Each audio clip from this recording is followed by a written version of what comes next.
Au-dessus de la mêlée, il y a un homme qui cristallise les tensions, Emmanuel Macron. Est-ce que vous trouvez qu'il serait sain qu'Emmanuel Macron prenne ses responsabilités, désavouées pour l'instant par les Français, avec une minorité dans ses rangs, lâchée par ses plus proches? Est-ce qu'aujourd'hui, la fin pour Emmanuel Macron est inéluctable? Alors, est-ce que c'est la dissolution? Est-ce que c'est la démission? Est-ce que c'est la destitution? Qu'est-ce que vous en pensez? Écoutez, ce qui est sûr, c'est qu'il ne faut pas confondre tout. Il y a 3 sujets, dissolution, démission, destitution. Bien sûr.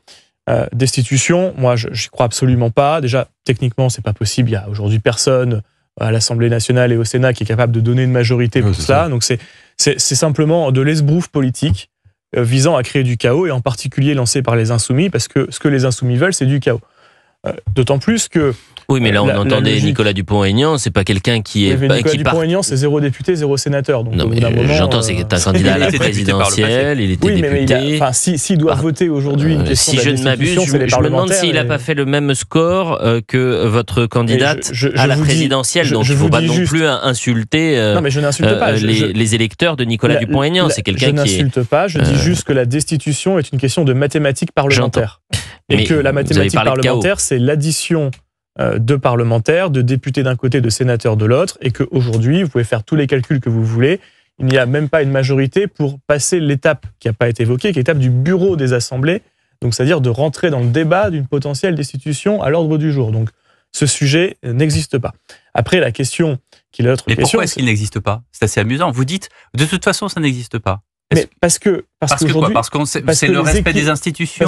Parce que les équilibres politiques des deux assemblées font qu'il n'y aura de toute façon aucun débat à l'Assemblée nationale et au Sénat sur une potentielle destitution. Qu'est-ce que vous appelez les équilibres politiques des deux assemblées?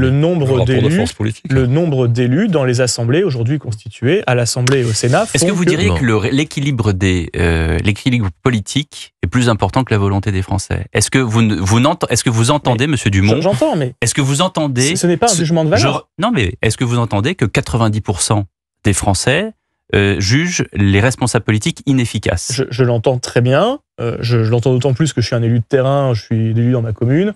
Donc là-dessus, ça n'empêche pas que vous continuez à aller à l'Assemblée, à faire votre travail parlementaire. Je vous dis juste que si on veut avancer, d'inertie, non, je dis juste que si on veut avancer, confortable, un peu comme de l'eau tiède. Non, pas du tout. Si on veut avancer, il faut avancer sur des sujets qui sont réellement faisables, réellement possibles. Et la destitution, ce que je vous dis... Alors, avançons sur la destitution. Elle est prévue dans la Constitution. Bien sûr, mais avançons. Elle est rendue tellement compliquée que ça paraît improbable.